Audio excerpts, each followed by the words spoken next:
Mateus capítulo 26. E aconteceu que, quando Jesus concluiu todos esses discursos, disse aos seus discípulos: Bem sabeis que daqui a 2 dias é a Páscoa, e o Filho do Homem será entregue para ser crucificado.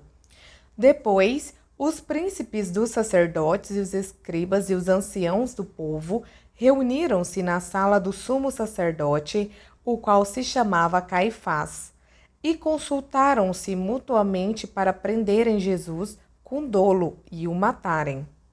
Mas diziam: não durante a festa, para que não haja alvoroço entre o povo. E estando Jesus em Betânia, em casa de Simão o leproso, aproximou-se dele uma mulher com vaso de alabastro, com unguento de grande valor, e derramou-lhe sobre a cabeça, quando ele estava sentado à mesa. E os seus discípulos, vendo isso, indignaram-se, dizendo: Por que este desperdício? Pois este unguento podia vender-se por grande preço e dar-se o dinheiro aos pobres. Jesus, porém, conhecendo isso, disse-lhes: Por que afligis esta mulher? Pois praticou uma boa ação para comigo. Porquanto sempre tendes convosco os pobres, mas a mim não me haveis de ter sempre. Ora, derramando ela este unguento sobre o meu corpo, fê-lo preparando-me para o meu sepultamento. Em verdade vos digo que, onde quer que este evangelho for pregado em todo o mundo, também será referido o que ela fez para a memória sua. Então, um dos 12, chamado Judas Iscariotes, foi ter com os príncipes dos sacerdotes e disse: Que me quereis dar, e eu vou-lo entregarei? E eles lhe pesaram 30 moedas de prata. E desde então buscava oportunidade para o entregar. E no primeiro dia da festa dos pães asmos, chegaram os discípulos junto de Jesus, dizendo: Onde queres que preparemos a comida da Páscoa? E ele disse: Ide à cidade a um certo homem, dizei-lhe: O mestre diz: O meu tempo está próximo. Em tua casa celebrarei a Páscoa com os meus discípulos. E os discípulos fizeram como Jesus lhes ordenara e prepararam a Páscoa. E chegada a tarde, assentou-se à mesa com os 12. E enquanto eles comiam, disse: Em verdade vos digo que um de vós me há de trair. E eles, entristecendo-se muito, começaram um por um a dizer-lhe: Porventura sou eu, Senhor? E ele respondendo disse: O que mete comigo a mão no prato, esse me há de trair. Em verdade, o Filho do Homem vai, como acerca dele está escrito, mas ai daquele homem por quem o Filho do Homem é traído. Bom seria para esse homem se não houvera nascido. E respondendo Judas, o que o traía, disse: Porventura sou eu, Rabi? Ele disse: Tu o disseste. Enquanto comiam, Jesus tomou o pão e, abençoando-o, o partiu e o deu aos discípulos e disse: Tomai, comei, isto é o meu corpo. E tomando o cálice e dando graças, deu-lhe-o, dizendo: Bebei dele todos, porque isto é o meu sangue, o sangue do Novo Testamento, que é derramado por muitos para a remissão dos pecados. E digo-vos que, desde agora, não beberei deste fruto da vide até aquele dia em que o beba de novo convosco no reino de meu Pai. E, tendo cantado um hino, saíram para o Monte das Oliveiras. Então, Jesus lhes disse: Todos vós, esta noite, vos escandalizareis em mim, porque está escrito: Ferirei o pastor e as ovelhas do rebanho se dispersarão. Mas, depois de eu ressuscitar, irei adiante de vós para a Galileia. Mas Pedro, respondendo, disse-lhe: Ainda que todos se escandalizem em ti, eu nunca me escandalizarei. Disse-lhe Jesus: Em verdade te digo que nesta mesma noite, antes que o galo cante, 3 vezes me negará. Disse-lhe Pedro: ainda que me seja necessário morrer contigo, não te negarei. E todos os discípulos disseram o mesmo.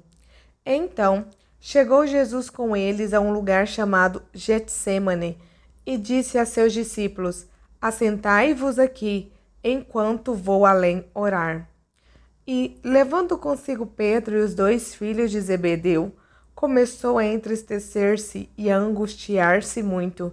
Então lhes disse: a minha alma está cheia de tristeza até à morte. Ficai aqui e vigiai comigo. E indo um pouco adiante, prostrou-se sobre o seu rosto orando e dizendo: meu pai, se é possível, passa de mim este cálice. Todavia, não seja como eu quero, mas como tu queres. E voltando para os seus discípulos, achou-os adormecidos e disse a Pedro: então, nem uma hora pudeste vigiar comigo? Vigiai e orai, para que não entreis em tentação. Na verdade, o espírito está pronto, mas a carne é fraca. E indo segunda vez, orou dizendo: meu pai, se este cálice não pode passar de mim sem eu o beber, faça-se a tua vontade. E voltando achou-os outra vez adormecidos, porque os seus olhos estavam carregados. E deixando-os de novo, foi orar pela 3ª vez, dizendo as mesmas palavras. Então chegou junto dos seus discípulos e disse-lhes: dormi agora e repousai. Eis que é chegada a hora, e o Filho do Homem será entregue nas mãos dos pecadores. Levantai-vos, partamos, eis que é chegado o que me trai. E estando ele ainda a falar, eis que chegou Judas, um dos 12, e com ele grande multidão com espadas e porretes, vinda da parte dos príncipes, dos sacerdotes e dos anciãos do povo. E o traidor tinha-lhes dado um sinal, dizendo: o que eu beijar é esse, prendei-o.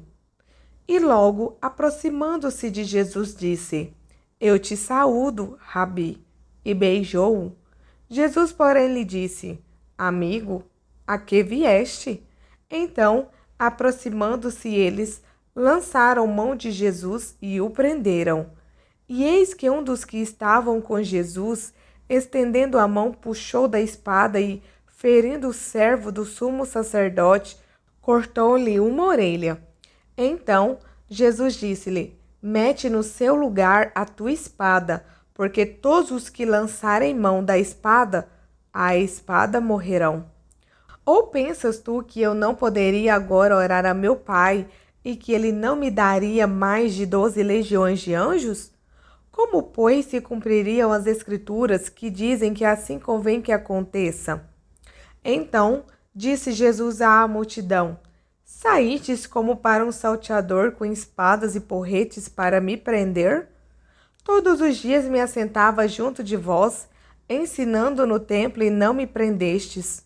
Mas tudo isso aconteceu para que se cumpram as Escrituras dos profetas. Então todos os discípulos, deixando-o, fugiram. E os que prenderam Jesus o conduziram à casa do sumo sacerdote Caifás, onde os escribas e os anciãos estavam reunidos. E Pedro o seguiu de longe até o pátio do sumo sacerdote, e entrando, assentou-se entre os criados para ver o fim. Ora, os príncipes dos sacerdotes, os anciãos e todo o conselho buscavam falso testemunho contra Jesus, para poderem dar-lhe a morte. E não o achavam, apesar de se apresentarem muitas testemunhas falsas. Mas, por fim, chegaram 2 e disseram: este disse: eu posso derribar o templo de Deus e reedificá-lo em 3 dias. E levantando-se o sumo sacerdote, disse-lhe: não respondes coisa alguma ao que estes depõem contra ti? E Jesus, porém, guardava silêncio, e insistindo o sumo sacerdote, disse-lhe: conjuro-te pelo Deus vivo, que nos digas se tu és o Cristo, o Filho de Deus. Disse-lhes Jesus: tu disseste. Digo-vos, porém, que vereis em breve o Filho do Homem assentado à direita do Todo-Poderoso e vindo sobre as nuvens do céu. Então o sumo sacerdote rasgou as suas vestes, dizendo: Blasfemou! Para que precisamos ainda de testemunhas? Eis que bem ouvistes agora a sua blasfêmia. Que vos parece? E eles, respondendo, disseram: É réu de morte. Então cuspiram-lhe no rosto e lhe davam murros, e outros o esbofeteavam, dizendo: Profetiza-nos, Cristo. Quem é que te bateu? Ora, Pedro estava sentado fora, no pátio, e aproximando-se dele uma criada disse: Tu também estavas com Jesus, o Galileu. Mas ele negou diante de todos, dizendo: Não sei o que dizes. E saindo para o vestíbulo, outra criada o viu e disse aos que ali estavam: Este também estava com Jesus, o Nazareno.